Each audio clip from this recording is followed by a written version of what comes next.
Hello seventh class, welcome back on Saran classes. 7 students, मैं आपके लिए लेके आई हूँ मैथ की एक और नई वीडियो। मैथ में हम डिस्कस कर रहे थे chapter number 7 comparing quantities. Student, हमने अपनी प्रीवियस वीडियो तक एक्सरसाइज 7.1 को समझ लिया था। होप 7 पॉइंट एक्सरसाइज प्लस में उसका इंट्रोडक्शन आपको अच्छे से समझ आ गया होगा। आगे बढ़ते हो स्टूडेंट, आज के वीडियो में हम डिस्कस करने जा रहे हैं एक्सरसाइज 7.2 के इंट्रोडक्शन को। अगर आपने अभी तक प्रीवियस वीडियो नहीं देखी है तो फटाफट से प्लेलिस्ट में जाएं और देख लें। सो स्टूडेंट, बात करें एक्सरसाइज 7.2 के कंसेप्ट समझेंगे कि हमें किस किस बेस पर क्वेश्चंस को लगाना है। सबसे पहले हम देखेंगे कि किस तरीके से हम रेशियो को परसेंटेज में कन्वर्ट करते हैं। उसके बाद हम परसेंटेज निकालते हैं इंक्रीजिंग एंड डिक्रीजिंग का। उसके बाद हम देखेंगे कॉस्ट प्राइस और सेलिंग प्राइस का differences, means profit and loss निकालना, उसका परसेंटेज निकालना। देन फिर फाइनली एक टॉपिक और बचता है इस एक्सरसाइज में हमारा, कि हमें अगर कोई भी मनी लैंड की है या मतलब बोरो की है, उसके ऊपर कितने परसेंट इंटरेस्ट।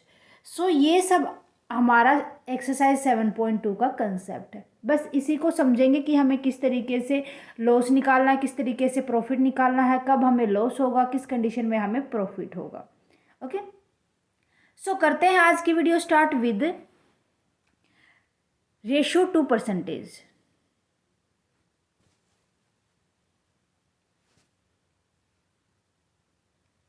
ओके, सो सबसे पहले हमारा टॉपिक रहेगा ratio to percentage.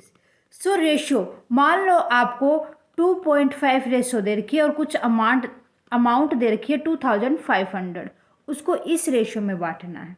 That mean क्या होगा रेशियो का मतलब, जैसे 2 + 5 कर दो, टोटल कितना हो गया 7। तो हम कह सकते हैं कि जो ए और बी हैं, ए को मिलेगा 2/7 हिस्सा एंड बी को मिलेगा 5/7 हिस्सा। ठीक है, तो निकाल दो ये इसमें से। अगर हम बात करें परसेंटेज की, सबसे पहले तो हमने हिस्सा निकालना है, कितना मिलेगा, तो हम इसको डिवाइड करके इसका हिस्सा निकल जाएगा। ठीक है, अगर मैं बात करूँ कि परसेंटेज, तो ऐसा लो भाई तुम्हारा यहाँ थोड़ा सा कि कट जाए इजीली। तो हमने अगर 3 लिया है यहाँ पर, तो नीचे 5 आ जाएगा, टोटल 5 आ जाएगा, 3/5 2/5। ठीक है, तो बस मैंने इसीलिए चेंज किया ये, ताकि कट अच्छे से जाए। तो ये 500 पे कट जाएगा, 1000 आ जाएगा। इसी तरीके से बी का हिस्सा 2500 में से 3/5 500 1500। ये तो बात थी अमाउंट कितनी कितनी मिली उनको। अगर हम प्रॉफिट का परसेंटेज, ये हम देखें कि जो प्रॉफिट 2/3 में था, 2/3 में जो प्रॉफिट था उनके पास, अगर हम ये देखें कि प्रॉफिट उनका परसेंटेज क्या होगा। अगर मैं बात करूँ कि टोटल तो 100% में से होता है, इसका 2/5 हिस्सा 20, तो ये कितना आ गया 40%। 3/5 हिस्सा 20, सो ये आ गया 60%। मीन्स जो ए पर्सन है उसको तो मिलेगा 40% और जो बी पर्सन है उसको मिलेगा 60%। क्लियर है। सो ये मत सोचना कि मैंने यहाँ 5 चेंज कर दिया, किस लिए, बस मैंने क्वेश्चन को थोड़ा सा इजीली कट हो जाए उस पॉइंट से चेंज किया है, अदरवाइज कोई चेंज करने का यहाँ मतलब नहीं था। ओके, ठीक है, इतना समझ आ गया। अब हम बात करते हैं इंक्रीज और डिक्रीज एज परसेंटेज। ठीक है, परसेंटेज इंक्रीज होगा या डिक्रीज होगा, उसमें कुछ नहीं देखना आपको, इंक्रीज एंड डिक्रीज परसेंटेज। तो इसके अंदर जितना चेंज हुआ है, इंक्रीज हुआ है या डिक्रीज हुआ है, अमाउंट ऊपर आ जाएगी ऑफ चेंज, चाहे तो वो इंक्रीज हो चाहे वो डिक्रीज हो, और जितनी ओरिजिनल वैल्यू थी, जिस वैल्यू में इंक्रीज और डिक्रीमेंट हुआ है। ठीक है, मल्टीप्लाई कर दो 100 के साथ। मान लो कि 1000 रुपीज़ थे, वो इंक्रीज होके कितने हो गए 1200, ये इंक्रीज हुआ 1200। सो 1200 इंक्रीमेंट हुआ ना, तो कितना इंक्रीमेंट हुआ, इसमें 1000 घटा दो, कितना 200 का इंक्रीमेंट हुआ है। डिवाइड कितने से कर दोगे, ओरिजिनल से, ओरिजिनल तो 1000 था, 1000 से कर दो, मल्टीप्लाई कर दो 100 के साथ। सो कितने परसेंट चेंजेस है ये? 20%। ठीक है, डिक्रीज की बात हो तो 200 इसमें से माइनस करोगे तो कितने का? 200 का ही था, वो भी 20% डिक्रीज हो जाएगा। ओके, ये जो आपका चेंजेस है ना, ये परसेंटेज में निकालने का बस यही है, कितने कि जो चेंज आया है, इंक्रीमेंट हुआ है या डिक्रीमेंट हुआ है, वो कितना परसेंट हुआ है। ठीक है, सो इसके बाद हम बात करते हैं बाइंग एंड सेलिंग की। सो हम बात करें बाइंग एंड सेलिंग, अगर किसी भी चीज़ को, कोई भी गुड्स है, कोई भी प्रोडक्ट है, जिस प्राइस पर हम उसको खरीदते हैं वो क्या होता है? कॉस्ट प्राइस, जिसको हम सीपीवी बोलते हैं। जिस प्राइस पे उसको सेल करते हैं वो होता है सेलिंग प्राइस, जिसको हम एसपी बोलते हैं। सो जो लॉस और प्रॉफिट होता है इन्हीं का कंपैरिजन होता है। अगर हमारा सीपी लेस देन एसपी है, मीन्स हमने किसी भी चीज़ को ज़्यादा में बेचा है, खरीदा था कम में, दैट मीन वो क्या हो जाएगा? प्रॉफिट। प्रॉफिट निकालते हैं हम एसपी माइनस में सीपी। अगर हमारा सीपी मोर देन एसपी है, कि हमने कोई भी चीज़ खरीदी थी कितने की? 100 की, बेची कितने में? 80 में, दैट मीन वो लॉस हो जाएगा। लॉस होता है हमारा सीपी माइनस में एसपी।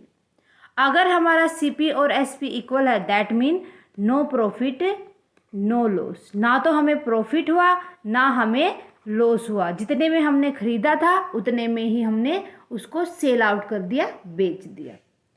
ठीक है, ये कुछ कंडीशन थी। अब हम देखें कि हमें परसेंटेज निकालना है इनका, कि लॉस कितना हुआ, प्रॉफिट कितना हुआ, ये हमें परसेंटेज निकालना है।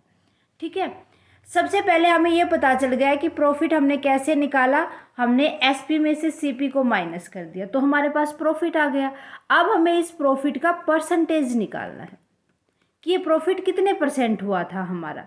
तो इसके लिए हमारा जितना प्रॉफिट आया है मल्टीप्लाई कर देंगे 100 के साथ, और जितने पे था वो प्रॉफिट, मीन्स कॉस्ट प्राइस नीचे आ जाएगा। मीन्स मान लो कोई भी चीज़ हमारी 100 रुपये में खरीदी थी, वो 120 में बेच दी, सो 20 रुपये का प्रॉफिट हुआ, और मल्टीप्लाई 100 के साथ कर दो, कितने की थी वो चीज़? सीपी कितना था उसका? 100, सो कितना? 20% यहाँ क्या आ जाएगा? Percentage. Same as loss, loss percentage भी कैसे निकालेंगे? जितना लॉस हुआ था हमें मल्टीप्लाई कर दो 100 के साथ और डिवाइड कर दो सीपी, जितना उसका कॉस्ट प्राइस था। ठीक है, और क्लियरली आपको जब हम क्वेश्चन लगाएंगे ना तब समझ में आएगा। अब आपके पास दो चीज़ें आती है, एक कंडीशन और आती है। अगर आपको if profit and loss given, आपको प्रॉफिट या लॉस गिवन है तो उस कंडीशन में हमें सेलिंग प्राइस निकालना है। क्या निकालना है? एसपी, सीपी एसपी निकालना है। अगर एसपी निकालना है तो हमें करना क्या होगा?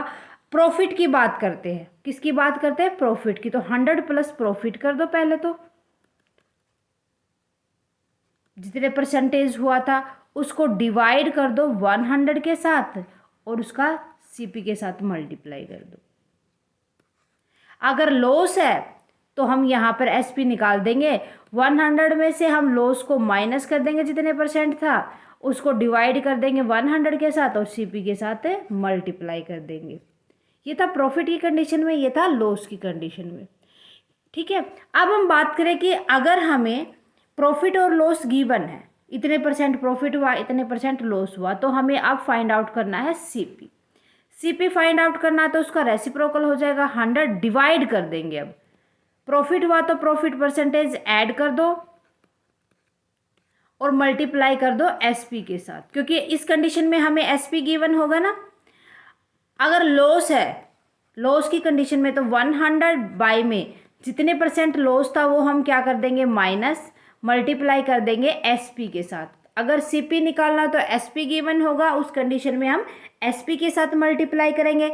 एसपी निकालना है तो वहाँ पर सीपी गिवन होगा, हम सीपी के साथ मल्टीप्लाई करेंगे। ठीक है, समझ आ गया? तो इसके बाद एक टॉपिक और आता है इस एक्सरसाइज में, हमें सिंपल इंटरेस्ट निकालना है। यहाँ पर सिंपल इंटरेस्ट हमें निकालना है। मीन सिंपल इंटरेस्ट यही कहता है कि अगर हमने जितना बोरो लिया था उस बोरो के ऊपर जो प्रिंसिपल जो अमाउंट होती है उसके ऊपर नेक्स्ट ईयर जितनी एक्स्ट्रा अमाउंट हम पे करते हैं वो हमारा इंटरेस्ट कहलाता है। ठीक है, मीन्स मान लो हमने बैंक से 70,000 रुपये लोन लिया था, नेक्स्ट ईयर हमने उनको कितना पे किया, 72,000 या, ठीक है। तो ये क्या हुआ, ये तो प्रिंसिपल अमाउंट थी, नेक्स्ट टाइम पर जो हमने पे की वो क्या हो जाएगी, अमाउंट हो जाएगी।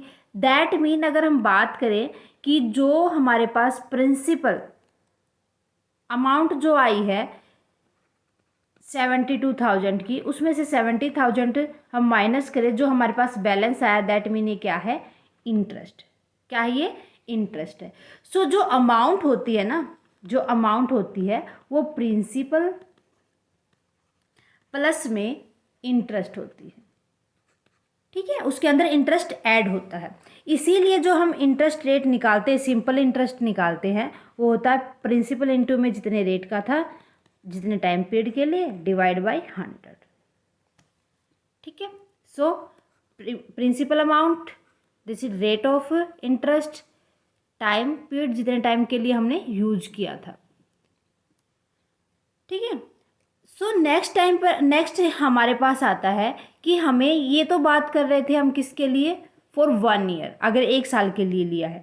अगर हमने मल्टी ईयर्स के लिए लिया है, मान लो कि हमने 3 ईयर्स के लिए लिया है, 4 ईयर्स के लिए लिया है लोन, तो उस कंडीशन में टाइम पीरियड कितना हो जाएगा हमारा, जितना हमने यहाँ लिया 3 या 4 ईयर हो जाएगा, ठीक है। वो मल्टी ईयर के लिए बस सिंपली यही इतना ही हमें देखना है। 1 ईयर के लिए हमें सीधा टाइम पीरियड में 1 के साथ मल्टीप्लाई करना है, या हम कह सकते हैं अगर टाइम 1 ईयर है, फॉर 1 ईयर, तो P इंटू में R डिवाइड बाई 100 हमारा इसके लिए फॉर्मूला हो जाएगा। गॉट इट, क्लियर है। सो होप आपको इंट्रोडक्शन अच्छे से समझ आ गया होगा।